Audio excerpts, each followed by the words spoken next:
The North Atlantic in March 1943 doesn't breathe, it gnaws. Cold doesn't merely seep through wool or steel. It drills into bone, settles in the marrow like a lodger who pays no rent but demands everything. I remember the hum of the HMS Starling's diesel engines vibrating through the soles of my regulation-issue boots, a dull, ceaseless thrum that blurred with the ache behind my eyes. Sleep had become a rumor whispered among exhausted men, and I hadn't seen dry socks in 17 days. My hands even now wrapped around the chipped enamel mug of something the galley called tea, not from fatigue alone, but from the quiet dread that lived in the space between decoding a signal and delivering it to the bridge. I was Sub-Lieutenant James Alden, Royal Navy, assigned to the 2nd Support Group under Captain Walker, tasked with escorting Convoy HX-229 through what we'd begun calling the Black Pit, that stretch of ocean beyond air cover where U-boats hunted in packs like wolves scenting blood. My station was the radio room, a claustrophobic metal womb bolted beneath the main deck, smelling perpetually of hot valves, ozone, and the faint, metallic tang of fear masked by pipe smoke and damp wool. The equipment, a Marconi SW3 receiver, a Type 3 transmitter, and the clattering beast of a Creed teleprinter was temperamental at best. At worst, it was a liar. That morning, the 17th of March, began, like all others, pre-dawn gloom. The sea black as ink, beneath a sky the color of wet lead. I'd been up since 0300, sifting through the static list morass of Admiralty traffic, ultra intercepts and urgent fleet signals routed through Derby House in Liverpool. Most were routine. Course corrections, fuel status, weather updates. Then, at 0422, a priority flash came through encrypted under Naval Cypher No. 3, marked eyes only, destroy after reading. My fingers moved automatically. Decode, transcribe, verify. The message was from Western Approaches Command.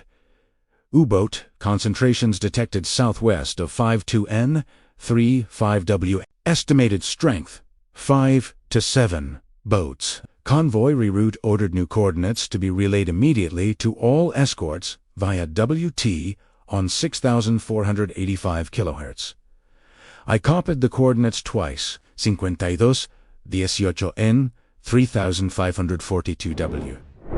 Or so I thought, in the yellowed glare of the 15-watt bulb. Numbers blurred. The pressure in my chest had been building for a day since the loss of Fort Cedar Lake, since hearing the screams over the hydrophones as U-91 finished her off. My mind, frayed at the edges, swapped a digit without warning. Not 3,542. 35, 20. 2 numbers. Flipped. A mistake smaller than the margin on Admiralty graph paper. I rechecked the decrypt. Yes, it matched. But what matched was my error, not the original. The Type 3 clattered the rung heading into the log. I signed my initials beneath it, sealed the carbon copy in an oilskin envelope, and handed it to the messenger boy, a pale-faced lad named Pike, who couldn't have been 8. By 0500, the escort screen had altered course, not southwest, toward the safer flank of the Gulf Stream, but southeastward, into the heart of what German radio logs later called Rudo Tactic Zone Alpha. The sea remained calm, deceptively so. No whitecaps, just long, oily swells rolling in from the Labrador Current. Somewhere below, unseen, the wolves were gathering. I didn't know, not then, but he felt it. The air thickened. The radio silence grew too perfect. Even the gulls had vanished. At 0730, the first torpedo struck Empire North, a thunderclap below the waterline, then the groan of rending steel, like a dying animal exhaling its last. Smoke curled from her stern, black and greasy. Within minutes, Canadian Star took a hit amid chaos. Erupted orders barked over depth charges rolling off stern racks with that awful, hollow clunk, the sea boiling white with death. Still, I stood frozen in the radio room, headphones clamped to my ears, listening to the frantic WT traffic crackle across 6,485 kHz. Captain Walker's voice, clipped and furious. All units, converge bearing 120. Repeat, 120. We're being flanked. But we weren't flanked. We'd sailed into the trap ourselves. It was only when I saw the logbook later that evening, stained with tea and something darker, that I traced my own handwriting and saw it. 3,524. The cold that rushed through me then had nothing to do with the North Atlantic. It was the cold of realization, slow and absolute. I hadn't just misread, I'd rerouted an entire convoy into a U-boat kill zone. 20 merchantmen, 8 escorts, over 5,000 souls, and all because I flipped 2 numbers. The depth charges kept falling through the night. Each explosion rattled the bulkheads, sent dust drifting from the overhead like snow. Outside, men were dying in oil-slicked water, their cries muffled by distance in the wind. Inside, I sat at my station, staring at the blank face of the teleprinter, waiting for the next message, the next order, the next lie I might unknowingly send into the dark. The radio hissed white noise. Or was it laughter? I couldn't tell anymore. The sea forgives no errors. And history doesn't care how small the mistake was, only how deep the ship sank. Dawn on the 18th came not with light, but with asha thin, greasy smear on the eastern horizon, where smoke from burning tankers had drifted all night. The sea was quieter now, unnervingly so. No more depth charges, no more radio chatter beyond the occasional terse update on 6,485 kilohertz. Empire Norseman sunk, 345. Canadian Star abandoned, burning. U-boat contact. Lost. Lost. As if they'd vanished, but I knew better. They'd only retreated to reload, to refuel from their milk cows lurking beyond the edge of our sonar reach, laughing in guttural satisfaction over schnapps and reports of tonnage sunk, 13 ships lost. 13. The figure repeated in my skull like a faulty ticker tape, each digit heavier than the last. I hadn't slept. Couldn't. Every time I closed my eyes, I saw the logbook entry my own script crisp and assured 35 24 W, not 3,542. 2 minutes difference in longitude.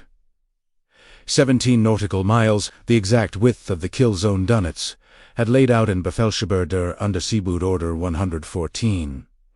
We'd hadn't wandered in by chance. We'd been delivered, neatly wrapped in Admiralty cipher, by my hand. Captain Walker summoned me to the bridge just after 0800.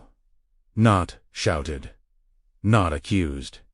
That was worse. He stood by the binnacle, his oilskin glistening with drizzle, eyes fixed on the smoke-streaked horizon. He didn't turn when I approached. "Olden," he said, voice low, gravelly from exhaustion and unlit pipe clenched between his teeth. The reroute order your copy. Double-check it against the original decrypt. My throat tightened. I nodded, though we couldn't see it. Back in the radio room, I pulled the carbon copy from the locked drawer. My fingers left smudges on the paper. The original decrypt had been pulped, per protocol destroy after reading. Only my transcript remained. I compared it to the signal log. Same numbers. Same mistake. No discrepancy to hide behind. No faulty printer. No garbled reception. Just me, a sleepless mind, and the arrogance of assuming my eyes still worked after 72 hours on watch. I returned to the bridge. Walker finally looked at me. Not with anger. With pity. That cut deeper than any court-martial. "The convoy's been revectored," he said quietly. HX-229A and HX-229B are merging now under new screen. We've lost contact with you 603, but we got 1 Usieta, 57 depth-charged west of the original position. She's down. He paused. They were waiting for us, Alden, right where we told them we'd be. I said nothing. What could I say? It was only 2 numbers. The sea doesn't negotiate with arithmetic, nor does grief. We limped back to Londonderry, with the survivors what few there were. The lifeboats had been sparse, picked over by circling U-boats after dark. One merchantman's wireless operator, rescued by HMS Woodpecker, kept muttering about the wrong bearing as if he desensed the error in his bones. Maybe he had. Maybe the sea whispers to those who listen. I didn't deserve to hear it. Back ashore, the inquiry was discreet. Admiralty hates spectacle almost as much as it hates incompetence. Take a year did a clerical anomaly under extreme duress. No charges, no public record. Just a quiet transfer my name struck from operational cipher duty, reassigned to signals analysis in Portsmouth. Far from the sea, far from live traffic, far from the power to kill with a pen stroke. I should have felt relief. Instead, I felt exiled. For months, I pored over decrypts in a windowless room in the Citadel, cross-referencing Enigma fragments with Convoy logs, listening to recordings of HFDF bearings, trying to understand how close we'd come to losing the Atlantic altogether. I learned that U-Boat Command had intercepted our reroute to a compromised Cypher No.